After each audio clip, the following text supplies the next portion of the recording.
আর আপনাকে দেখায় যে কিভাবে আপনি ডেলিভারি চার্জ আপডেট করবেন আপনার কোনো অর্ডারের জন্য। সো এটার জন্য দেখানোর জন্য আমাকে একটা নতুন অর্ডার লাগবে। সো আমি একটা নতুন নিউ অর্ডার খুশি পেয়ে গেছি। সো এই নিউ অর্ডারের মধ্যে গেলাম, গিয়ে জাস্ট দেখেন এই অর্ডারটা নতুন আছে স্ট্যাটাস। সো এখন মনে করেন আচ্ছা ইনভয়েসটার মধ্যে দেখেন এখানের মধ্যে প্রোডাক্টের প্রাইস হচ্ছে 150 টাকা, সরি 1050 টাকা, আর হচ্ছে ডেলিভারি চার্জ হচ্ছে 150 টাকা, টোটাল 1200 টাকা হয়েছে।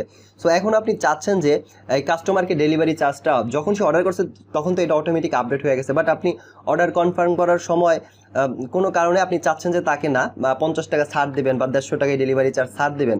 সো তখন আপনি কি করবেন, বা আপনার প্রোডাক্টের মানে সাইজ বা ওয়েটটা একটু বেশি, সো কোনো কারণে হয়ে গেছে, সো এখন চাচ্ছেন যে অথবা আপনি বাড়াবেন, সো বাড়ান কমান যাই হোক না কেন আপনি কিভাবে এটা করবেন।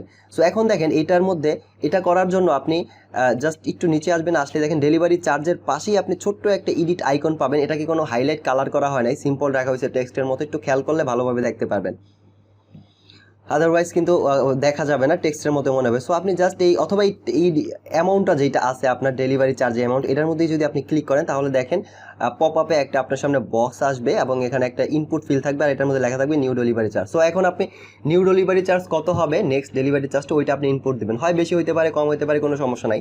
আমি দুইটাই আপনাকে করে দেখাচ্ছি। দেখেন এখানে এখন মনে করেন 150 টাকা আছে, আপনি চাচ্ছেন যে তাকে 50 টাকা ছাড় দেবেন, মানে ডেলিভারি চার্জ তার থেকে 100 টাকা নেবেন। সো আপনি এখানে 100 টাকা লিখে দেবেন, দিয়ে জাস্ট সেভ দেবেন, তাহলে দেখেন কি হয় এই ডেলিভারি চার্জটা আপডেট হয়ে যাবে। এখন দেখেন আর আর কি হলো দেখেন পরিশোধযোগ্য এখন 1150 হয়েছে, আগে কিন্তু 1200 আসিল, আর বাকিও আছে এখন 1050, মানে 50 টাকা কমে গেছে, ঠিক আছে। তার সকল কিছু আপডেট হয়ে গেছে, অটোমেটিক ইনভয়েসও অটোমেটিক আপডেট হয়ে গেছে। আচ্ছা এখন মনে করেন আপনার আচ্ছা আমি আবার 150 টাকা আগেরটাই বানাই, আবার সরি দিছি 150 টাকায় বানাইলাম ডেলিভারি চার্জ, দেখুন আবার আগের মতো 1200 টাকা হয়ে গেল।